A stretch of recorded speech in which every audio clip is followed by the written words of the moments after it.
Hi, welcome back to another 90 Day Fiancé recap.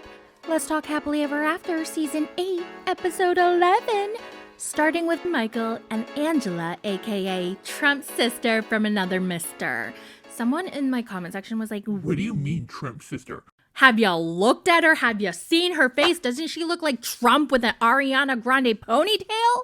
Okay, before I start the recap, I wanted to talk to you about something super exciting, and it has to do with my community post that I made a week ago. I posted this picture, and a lot of you knew what it was, but some of you were like, oh, what is that? I don't understand what it is. Well, let me tell you what it is. Meet my new bestie, Air Vibe. She's from Bellessa, a bi-women company for all things sexual wellness.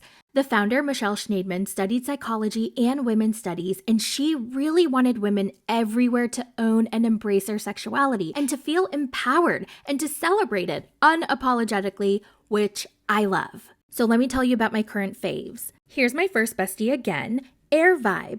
She gives dual stimulation, she's waterproof, she's rechargeable, and she's very, very quiet. But I can't promise you that you're going to be very, very quiet when you use her.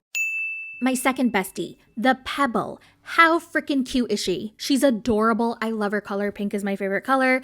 She offers suction and vibrations that are controlled independently. She'll also fit right into your hand so perfectly. She's going to be so comfortable. And once she's on, there are no annoying pattern modes. Last but not least, Demi Wand. I am obsessed with her color. Look how cute and vibrant this bright neon yellow is. She comes with a cute charging case. She's small, she's compact. You can take her everywhere and anywhere. She's waterproof and rechargeable, and she's also flexible. So feel free to bend her in all different ways so you can get the exact pressure and angle you want. And again, she has no annoying pattern modes. If you know, you know. Now for the super exciting part, my friends at Bellessa are hooking you guys up with either a free toy or a gift card. All you have to do is click the link below and sign up and receive your free gift from Bellessa. And do not worry because everything is shipped discreetly and worldwide. So go explore and have a lot of fun. And thank you Bellessa for sponsoring this video. Now let's start the recap. So Angela's at a cafe and she needs a drink stat. A really cute young waiter comes over and he goes, "Bonjour, madame." And Angie goes, "Oh, hell no, I don't speak no Frenchy. Bonjour, madame, that's all I know. Okay, I speak English, por favor. Do you speak English?" And the waiter goes, "Okay, no problem, madame. I speak English as well." And she goes, "Oh, thank the Lord you speak English because I'm an American. I need a beer and a cigarette because my damn husband pissed me off. By the way, are you free for dinner tonight?" If you don't show up, you want to go to dinner? I'm just kidding. Oh my God, I'm just kidding. Oh, hell no, man. What the fuck, man? I'm just kidding. I'm trying to lighten things up. I'm just kidding. I'm sorry. She's always off her rocker, and I swear she can't go anywhere without harassing the poor men around her. She's waiting and waiting for Michael to call her after the interview. According to her Google research, the interview takes about 20 minutes, but it's been an hour, and he's not texting, he's not calling. She's shaking, she's mad, she's angry. And then suddenly Michael walks up behind her and tells her he didn't pass.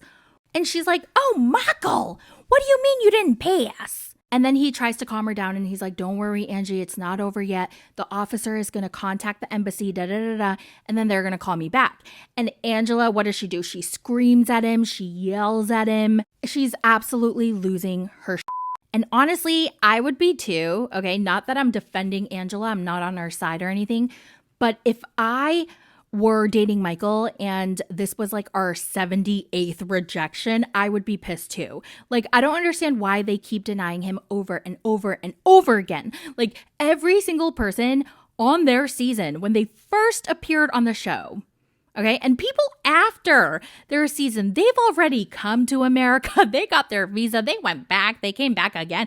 I don't know. They got married. They got divorced. They did everything. They had children. And then, like, they did everything. And Michael is still not able to come to America. And Angela's going crazy. She's like, "This is crazy, Michael. No one has to go through what we go through to get a goddamn visa. Nobody goes through this much to get a goddamn visa. Oh my God, she really lost her mind. So apparently everything looked good in his interview, okay, until they found out that Michael moved his case from Lagos to Abidjan. And Angie goes, "You did what? You moved the case to Abidjan without telling me?" And he's like, "Oh, shoot." I guess he made an oopsie. I don't know. I guess originally he told her that they moved it, and now he accidentally slipped that he was the one who moved it, and she's pissed. And she rips the paper that he has out of his hand, and she gets in his face and screams at him. Tell me again.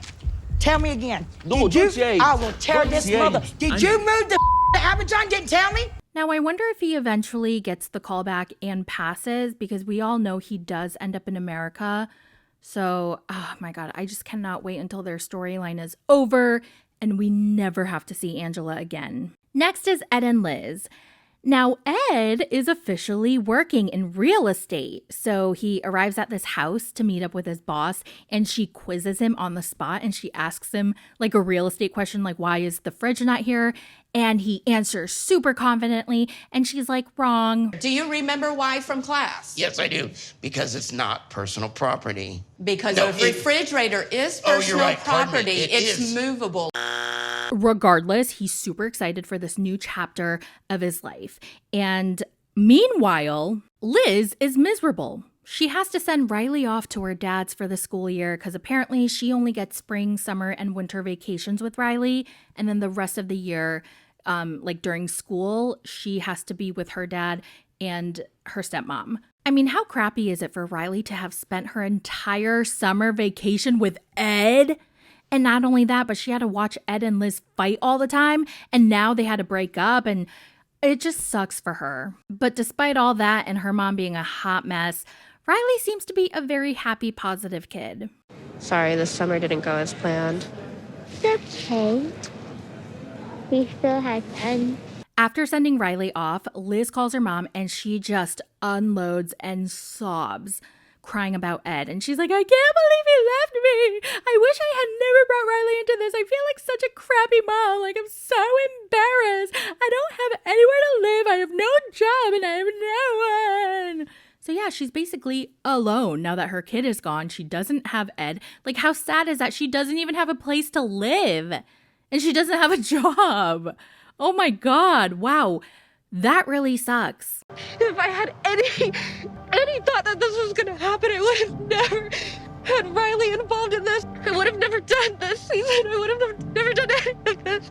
But you know what? She's allowed to cry for a little bit, feel sorry for herself, but she's got to pull herself together real quick and get all her ducks in a row. Side note, you guys all know that Liz is dating someone new who is younger, who is cuter, and who just makes her happier, I guess, although we don't really ever know with social media, but she seems happier, and he seems like he treats her much better than Ed does, but the rumor has it that she's married to him. Yeah. Moving on to Ashley and Manuel. So they're back from New York, and things are still tense. Manuel's been asking her for more money to send to his family, but again, there aren't any other details. Like, who is he sending it to specifically? Why do they need more than usual? Like, what is going on? And I personally, if I'm going to ask anybody for money, I'm going to volunteer that information on my own to the person I'm like taking money from. I'm not going to wait for them to ask, you know? So it's just, Manuel has this thing where he just doesn't want to be bothered by anything. He gets offended. He gets annoyed when people are prying and asking questions. Now, Ashley is with her cousin getting her witch potion into her veins. And she opens up about her bio dad, who she never got to have a relationship with because he left her mom when she got pregnant with Ashley. And soon after, so it sounded like she knew of him. She knew who the guy was, but she didn't know that he was her dad until much later. And maybe not right away, but soon after she found out that he was her bio dad, he died by suicide. What made me feel abandoned was I've never had a chance to cultivate a relationship with him. And so, yeah, I am hyper aware and hypersensitive to secrets. So she has a lot of trauma from that. And because of that, she's very easily triggered by Manuel's constant evasiveness and secrecy, and she just doesn't like it. But he doesn't know that she has that trauma. Now, I would like to think that Manuel would be very empathetic once he knows that side of her and what she's dealing with. But then again, I don't know if he would. Her cousin advises her to get a post-nap, but she's very hesitant because she doesn't want this to make him even more distant than he already is. But ultimately, she is right. She needs to protect herself. So she brings it up to him during lunch, and the conversation goes the way it always goes. The partner is offended that they don't trust them. They don't understand it because in most other countries, prenups and postnups just aren't a common thing. But ultimately, Manuel's like, okay, well, if you insist and you really want it, yeah, fine, we'll go get one. Now, the preview for the next episode was really funny because they're at the lawyer's office and Manuel finds out that Ashley has $100,000 in debt. I'm pretty sure that's student debt because, I mean, a private college, actually, it doesn't even have to be private college anymore. It can be public, but you can easily rack up $100,000 in student debt. So yeah, I'm assuming it's college debt, and it's just the older I get, the more I realize how insane that is, how crazy and how stupid the American education system is, how they want us to start our new lives hundreds to even tens of thousands in debt. That's so effed up. Let's move on to Emily and Kobe. Now, Kobe's family just told Emily and her family that Emily's going to be their property. And Kobe's thinking, oh my God, why did my uncle have to use that word property? You know, he already knows how that's going to sound. And so Kobe clarifies to Emily's parents what it really means. It really means that Emily is going to become their sole responsibility. They're going to take full responsibility and take full care of her. So they do feel a little bit better after Kobe explained that.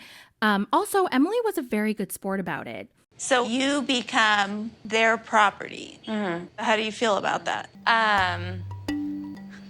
I mean, if it's tradition, I mean, I'm marrying a Cameroonian man. Now, I must say, the first season she came on, you guys, I hated her. I was so annoyed by her. I roasted her every chance I got. And I just feel like I like her so much more this season. I love them as a couple. I can't help but to support them. Now, after the whole dowry conversation is over, Emily serves his family some Cameroonian food that she made.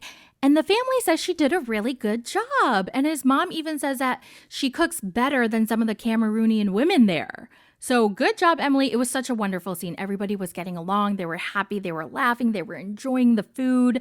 Everyone ate, didn't complain. After dinner, his family leaves. And again, everybody's hugging. They're happy, excited for the wedding.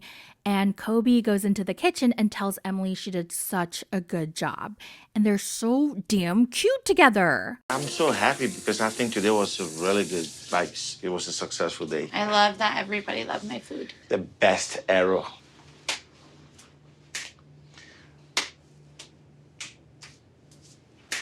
Now, this part, I found it very hard to believe. I feel like the producers told Emily she needs to think of something because they just can't have like a perfect season together. No one will want to watch. So Emily chose to harp on the fact that Kobe could have been with his ex-girlfriend the time that he met Emily in China. I don't know. Who cares? Like, does anybody really care? So Emily's like, Kobe, I want to meet your ex-girlfriend because I heard that you still were together with her while you met me in China and you proposed to me. So I feel like I need to ask her in person. So go text her right now and I want to meet your ex-girlfriend, Kobe. Makes no sense. It makes a lot of sense. Because you're a little defensive about it. Will you please just text her? Ugh, come on. This has got to be total BS, okay? I don't believe it for a second. Like, I don't even care if they have no conflict. I feel like we already got the conflict and that was the dowry and the whole property thing. We don't need more like fakey fake drama. Like, just let it be. Let them be a happy couple. We need at least one of them. So the preview for the next episode, we get Sophie and Rob back. And it's really hard to see her mom now, knowing what we know. They weren't on this episode, but last week when they were on, I went on Reddit to see what the vibe was, how people were feeling and what people were saying. And I was shook by how many people were hating on Sophie. Like, are y'all okay? How are you going to hate on Sophie? Yes, she's annoying. Yeah, she's immature. But You're gonna be on Rob's side over Sophie? Sophie's a victim. I'm just so confused. Y'all saw the video of Rob verbally abusing Sophie, right? I just don't understand how people can hear that. Rob telling her that I could be beating your ass. I could whoop your ass, but I'm not, so you should feel so lucky. But you're mad at Sophie? You think Sophie? I just don't get it. Like, what is wrong with you? Yeah, I respect your... No, I don't. I don't respect your opinion if that's your opinion. If you're one of the people who's on Rob's side and not Sophie's, like, I just want to know your thought process. Like, it makes me wonder if your partner talks to you like that and you think it's okay. Like, that's the first thing I think of. And I don't know, sis. I just don't think that's okay. I don't think any man should talk to you that way. All right, well, that's it for the recap. Let me know all your thoughts in the comments, and I will talk to you in the next one. Bye. Hi. Hey, y'all. It's your favorite potato. Happy Memorial Day. Happy Memorial Day. Thank you to all the veterans who fought. Okay, can you leave? I'm recording and take my Ow! Coco. Oh my god. Oh my god, Coco wants to join us in the video. Okay, where are you in the script? I'll read it. Oh my god. Here. Do you see? Wait, what if we make Coco into a potato? Oh my god, look at her. You can't see Coco, but she's laying down. Okay, where? I highlighted it. Oh. He goes, "You're crazy. I told you at the gym, I'll try to find a way to pay for it." Jasmine goes, "You're enjoying this, aren't you? You love the fact that I have to 100% rely on you and can't do anything without you." Okay, that's enough. Thank you so much. You have to do this voice. Jasmine, you're crazy. I told you at the gym I'll try to find a way for you to pay for it. Wait, Coco like that voice. And Okay, can you take her? Okay, go, please. And leave the room. And close the door. I have to finish this. Oh, okay, what are you doing? Okay, please be quiet.